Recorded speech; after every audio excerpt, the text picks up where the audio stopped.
Welcome to Localize, Maximize, Monetize. This is a 6-week series of seminars, and I'm breaking it down with about 30 minutes of presentation in every one of these that will get into a different aspect of what it means to be local. The idea is how we can make local a secret weapon that you can turn into a resource that you build your brand around. So you ooze that community spirit and that feeling. Local matters today more than ever. And this isn't about live and local promos. It's not about experiencing your community's events or reflecting what is going on. It's more about reflecting your community's identity. It's about being personal, relevant, and relatable. So that listener in your audience who identifies and likes your station already says, wow, that station, I like them, man. They really get me. They sound like me. And that is what you really need to lock into.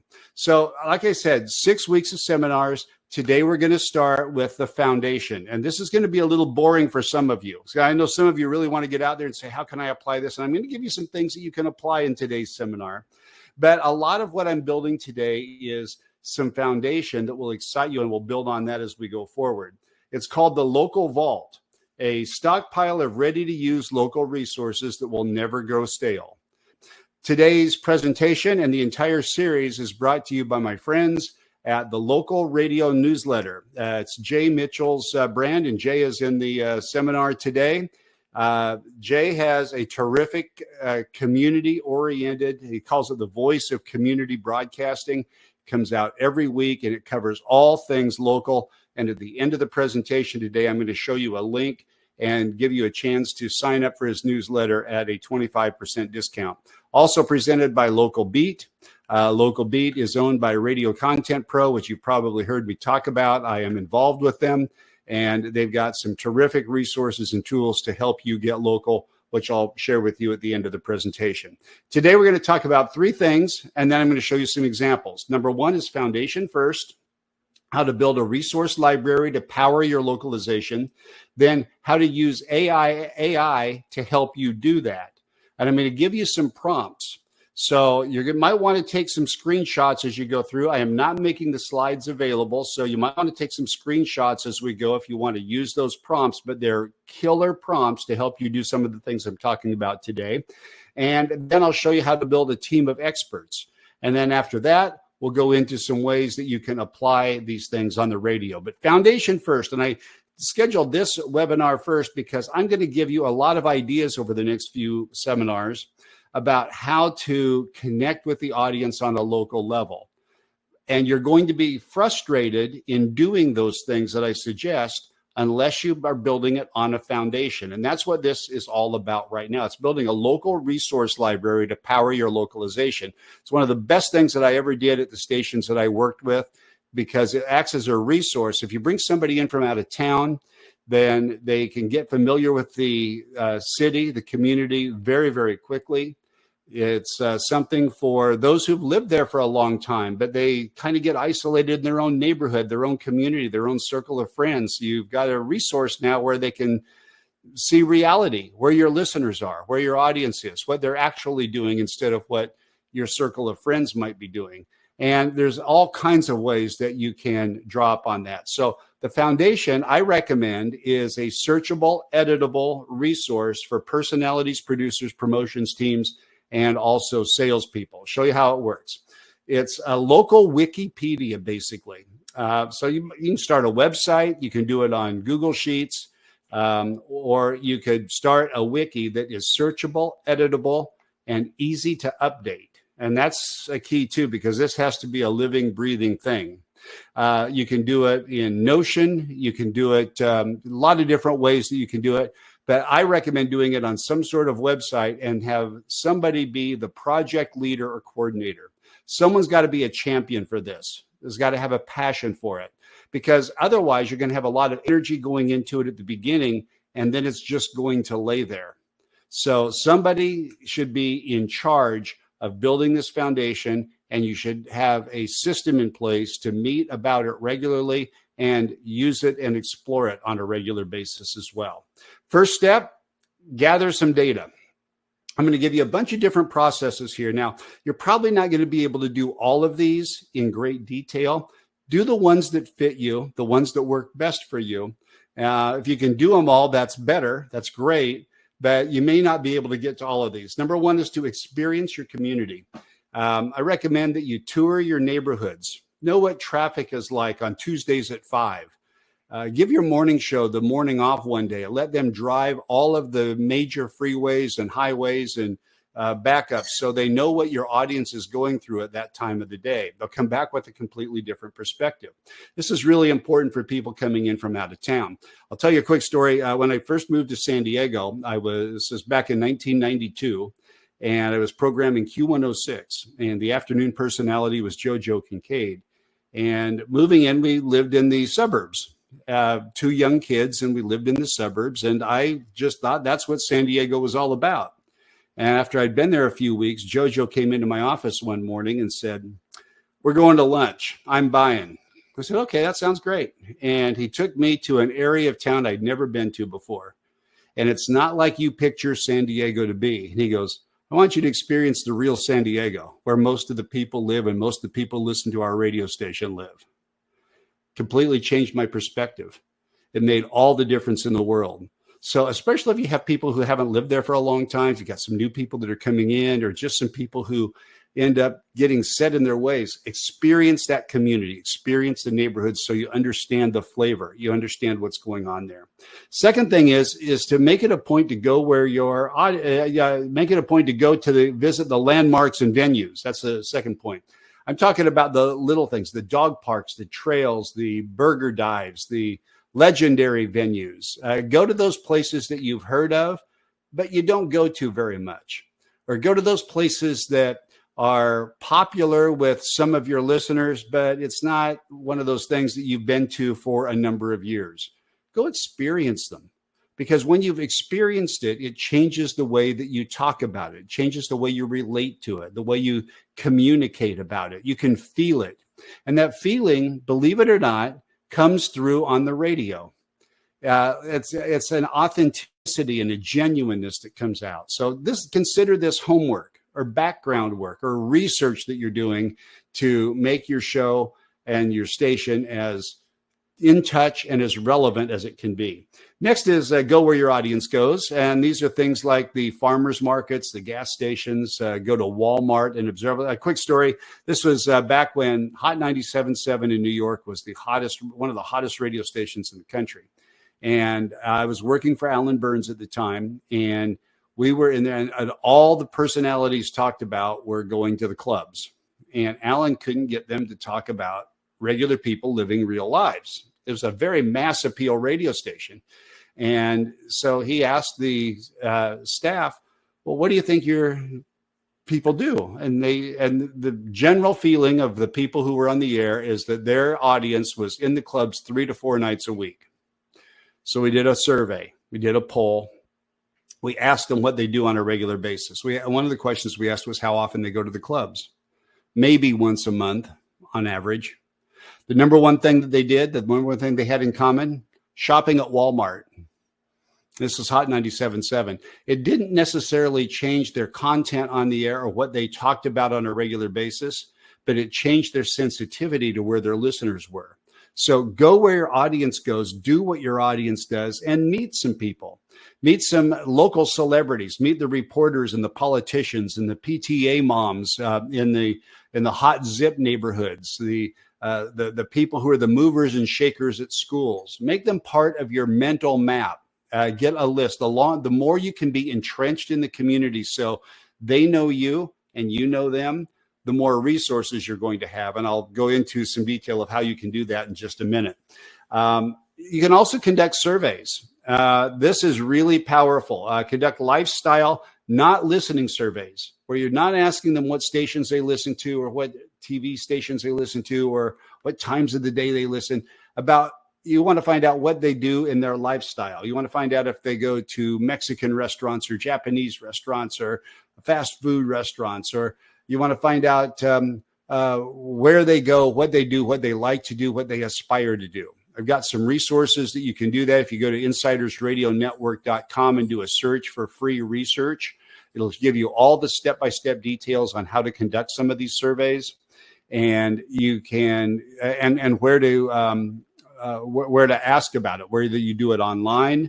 Another great place to do it is at events. If you have a short survey, you can ask it at events, so you'll gather some incredible insight about your audience and what their values are. And then stay plugged in. Know when the school is having a walkathon, or there's block parties going on, or the taco festival is happening, or the fun runs or marathons or walkathons are happening. Know when those things are happening so you can reference them in your content. Next thing is, once you've gathered all that, and that's a lot to gather, right? And there's a lot of homework there. Like I said, you're not going to be able to specialize in all of those, but do the best you can to get as much as you can.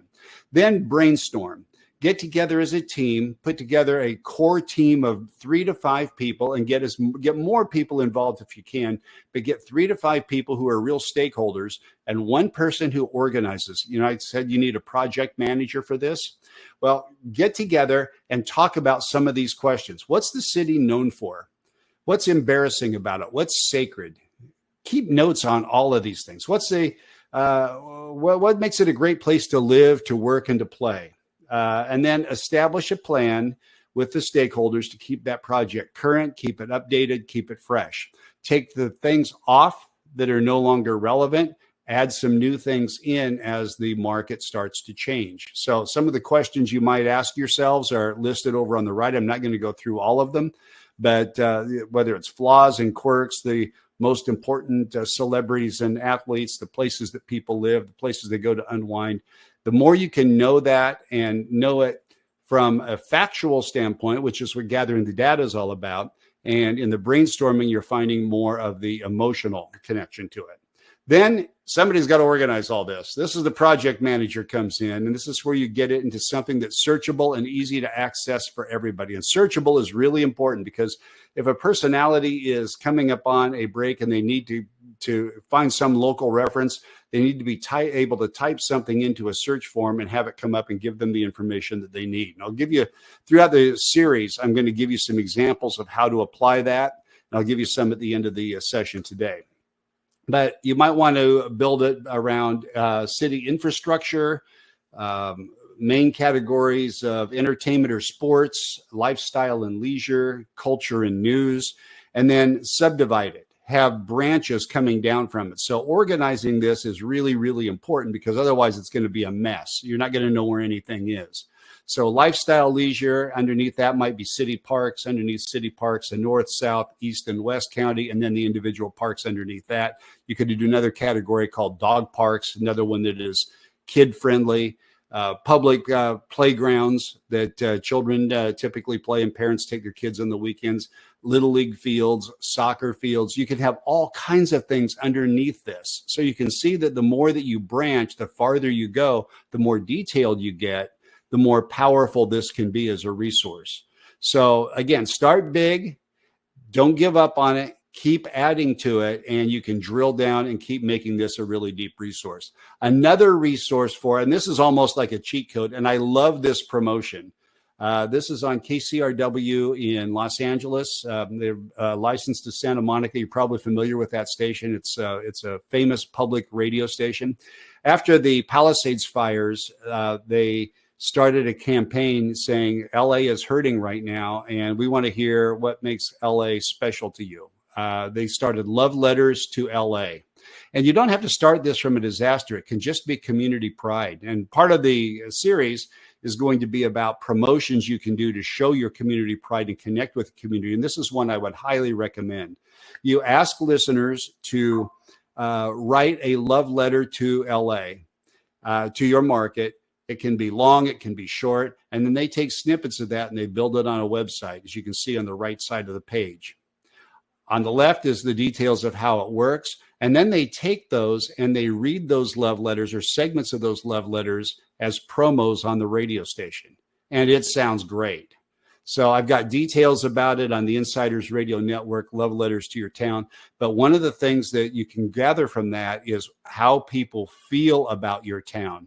the good, the bad, the ugly, but it's all coming from the heart. And you'll be able to extract some things from that to add to your resource center. So really powerful way to do it. Another thing is to use AI. I've just given you a huge homework assignment that's probably already starting to overwhelm you. But if you prompt like a researcher and not a trivia machine or a radio station, you'll be able to use your tools to create custom instructions and gather and organize this content. And you'll make this whole project of gathering the information fast and easy. And then you can even ask the AI how to organize it, the best way to organize it, and probably even come up with the code for you to create a website to do it. It's all about the prompt. If you'd like to get some information on how to prompt AI, I've got a whole section in insidersradionetwork.com that's all about using AI on radio. It's broken down by different sections, and there's lots of prompts there. Here's some new ones that are great for this project.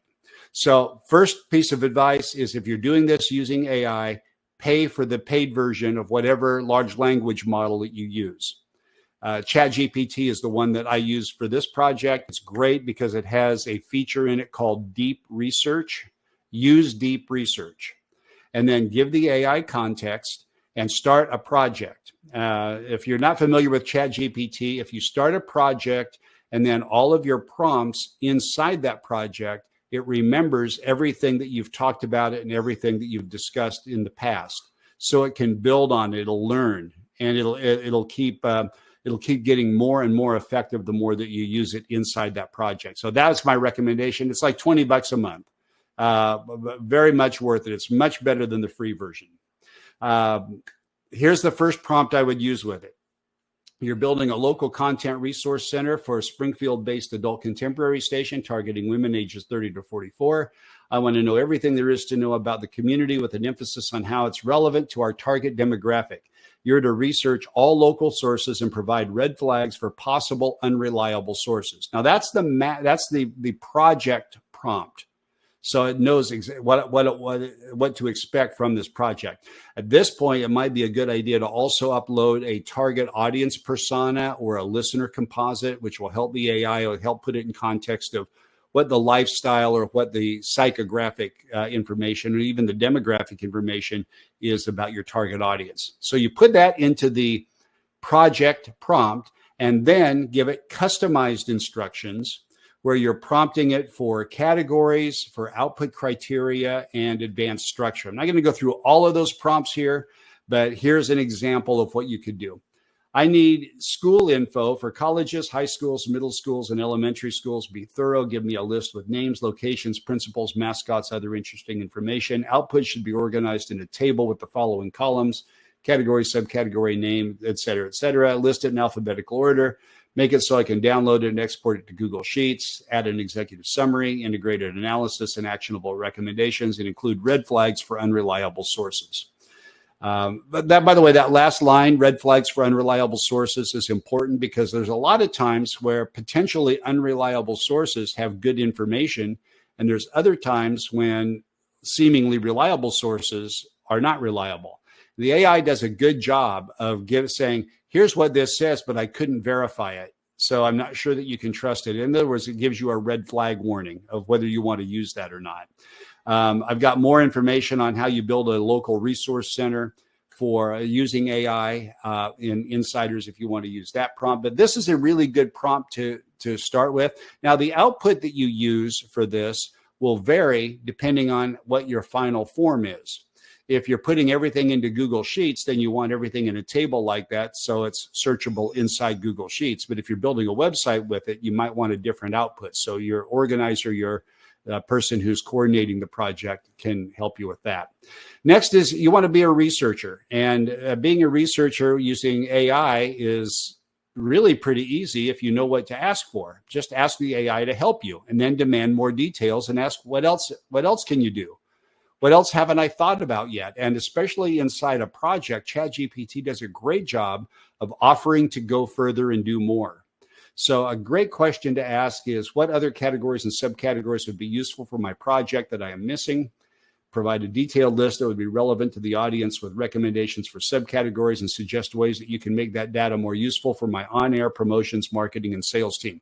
Now, if you ask it to help you with data for on-air promotion, marketing, and sales, you're going to need to explain to them a little bit about what your radio station's all about, how your station operates, and a little bit about the radio business. Otherwise, it could give you some things that are not nearly as relevant. But if you explain to it what it is that you do, how your station operates, what are good examples that your air staff would use, bad examples, good examples of promotions, bad examples of marketing, email newsletters, things like that, sales teams.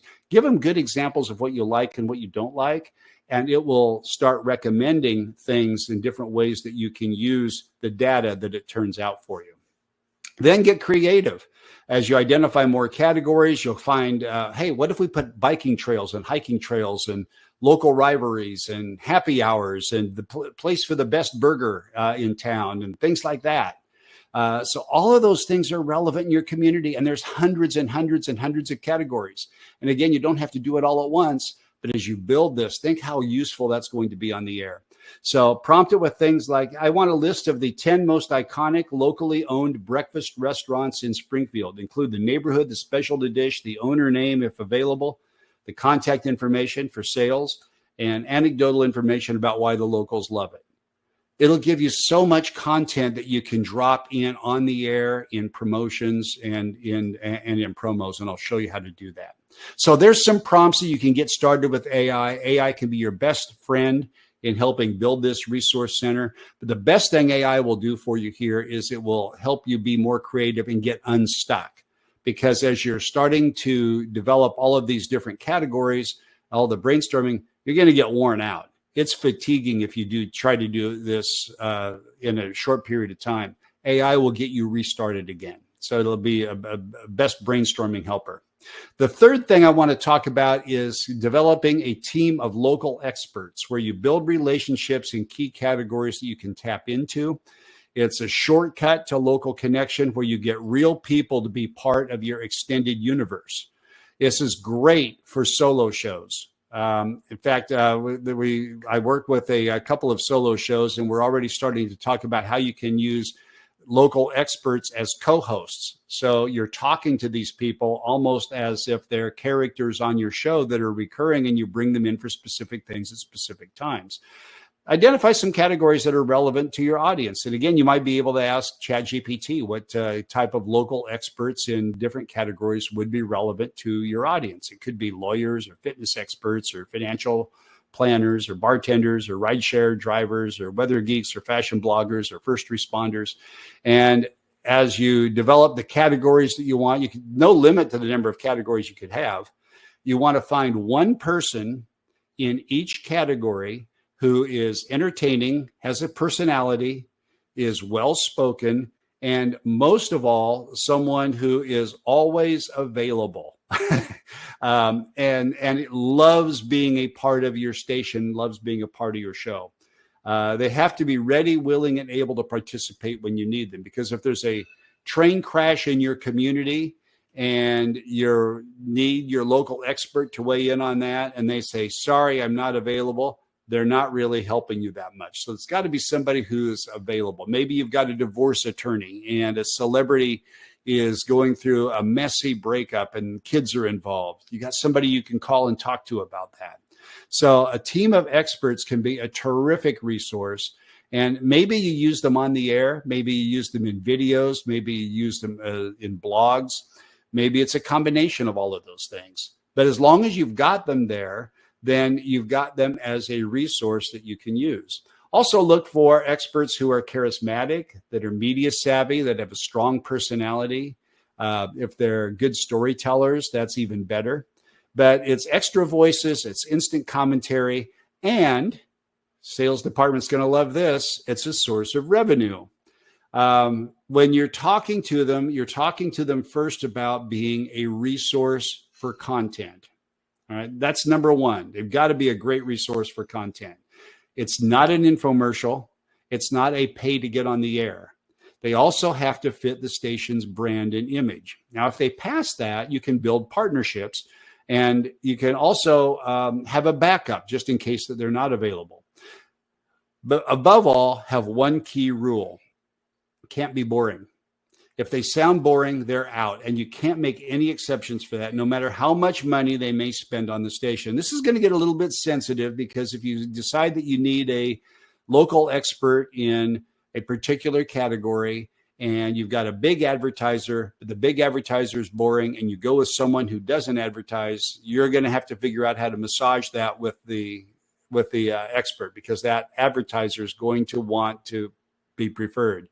But they need a spokesperson who is going to be entertaining. When you get them, put them in your resource center. Here's an example. Get their picture up there so you've got someone that you can see. It's great if you have time to go out and meet them. If you don't have time to go out and meet them, do a Zoom call with them. But at least get to know them so there's some sort of rapport there.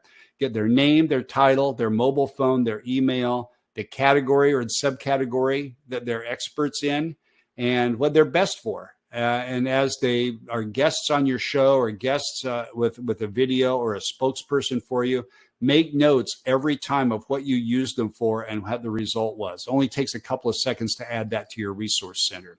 Now, for sales, this is a huge opportunity, because you can then go back to the local expert and say, since you're our local expert and you're providing your expertise, we're giving you a free landing page on our website.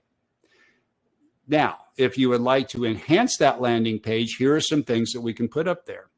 We can give you some video. We can give you audio highlights. We can put up a contact form for lead generation. We can include ads and links for a modest fee. I'd put links back to the site as on their site as heard on your station. And create an online form that gathers qualified leads for them. All of those things have additional value. Now, if you do videos with them, provide the video embed code to the client as well, to the local expert as well, and have them put your video up on their website. It gives them credibility, and it promotes back to your radio station. So this should not be you can be our team of experts if you pay us.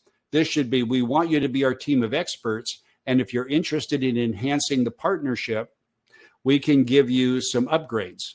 We can provide some upgrades. Your listing is free. Your on-air time is free. It's exchange for value, but you can upgrade for some fees. And here's what those are. So you can create those packages. I can help you with that. I've done this several times. Usually works with about a third to a half of the team of experts that you have available. Now, what does it look like? What does it sound like? How does it feel? What are some ideas? How does this come off in the real world? How do you apply the local resources? I told you that this one was going to be a little bit mechanical, and it's going to be some homework that you have to do, but that's what building a foundation is all about. This is how you use that new local vault and the way that it can look. And that's what most of the rest of the seminars in the series are going to be like. First of all, it can be great content for personalities. Here's an example that you can use by going to the resource center, pulling out a little bit of information, and turning an otherwise generic segment, talk over break over a song, into something that's a little more special. Jessica and Amanda are checking in on the talkback feature of our app. They're out at third shift at Springfield General and can't wait to play $1,000 minute with us this morning at 7:10. Good luck, girls. And you should also make it a rule that talent has to localize at least one segment per hour. As you get better at it, as the skills improve, as the depth of your resource center increases, increase it. It won't be long before you start naturally doing that and embedding it. And so localization is key, but if you can combine localization with personalization, it's even better. You can also use it in promos and imaging. Here's an example. Hey, how about playing some 90s music trivia with Peppy and Zippy live on Thursday morning at Harry's Breakfast Bar in East Springfield? We're starting early so you can avoid the snarl on the 52 East, and we'll buy you a cup of that sweet Harry's secret roast coffee. You know, that's the one that Mayor Chalmers said that made Bess fall in love with him. I don't know if that's true or not, but, you know, it makes for a good story. So look at all the local information that you pour into a simple promo. Now, that's a little bit longer than some promo copy might be, but isn't it more interesting than just hyping to come out and be one of the first 10 there and you get a free keychain? You can add excitement by creatively adding some action words and local reference points together and make promos, make imaging, make talkovers a lot more interesting. You do it on your website, social media, video marketing, and things like that. Here's reason number 462 to love Springfield. And here's just a clip. And this came from the KCRW promotion that I showed you before, the Love Letters to LA. This is one of the segments that they used on the air. They edit that down for what they do on the air, but that's one of the segments that they put up on the website. So localization at every touch point, newsletters, online, social media. And speaking of newsletters, here's some ideas. I think that if you build a good local resource center and are really connected to your community, you can customize your local newsletters based on your audience's geography, based on your listeners' geography. There's some ways to do that. If you go to Insiders and do a search for newsletters, show you a lot of detail about how to do that. But you could even do a daily newsletter with some things that are happening on your radio station and things that are happening in the community, and it will spread beyond what you would normally get just by saying sign up for the station's newsletter. So daily, weekly newsletters, show your heart, show your love for the community. You could even do, if you do the Love Letters to Springfield promotion, you could even do that every day with a different reason that people love you. As you develop it, as it grows, as you deepen your roots, this has tremendous revenue potential and audience building potential. It's the Best of Springfield website. Somebody in your market probably already does it. Somebody probably, maybe it's a newspaper or a local magazine or a television station. Somebody's probably already doing the Best of. That's okay. You can do one too. Call it something different. Power it with all of your radio stations. Build a separate website for it, and develop all of these categories to throw your arms around the community and develop some amazing new revenue for your brand. There's a couple of radio stations I know of in medium-sized markets who make more money with their Best of their city website than they make selling spots on the air. If you want some help, if you want some tools and get a deeper local presence, you need a couple of things. The first is one that you've heard me talk about before. It's Local Beat from Radio Content Pro. Local Beat is about finding local sources in your community and publishing it on your dashboard 24 hours a day, 7 days a week, 365 days a year. It's a shortcut to knowing what's happening today up to the minute in your market. It comes with Radio Content Pro, or you can get it separately. You also get Ava Hart, the AI agent that's on board to personalize those local stories and can rewrite them in any way that fits your personality, your character, and your brand. And also, our other sponsor is the local radio newsletter, The Voice of Community Broadcasting. I've known Jay Mitchell for many decades, back when I was in Kansas City, and Jay was a consultant in Des Moines. We worked together back then, many years ago. And he has a great local radio newsletter now. It's at localradionewsletter.com. Includes news, sales tips, promotion tips. It's got a monthly promotion calendar that comes out every month. The newsletter comes out every week. It looks great. It's bite-sized. It comes with perspective. It's actionable. It saves you time and it makes you money, and you get it for less than half of the cost of a morning coffee. Thank you for your time and attention today. I hope you enjoyed the first seminar in the 6-seminar series. Thank you again to our sponsors, Local Market Newsletter and the Local Beat from Radio Content Pro.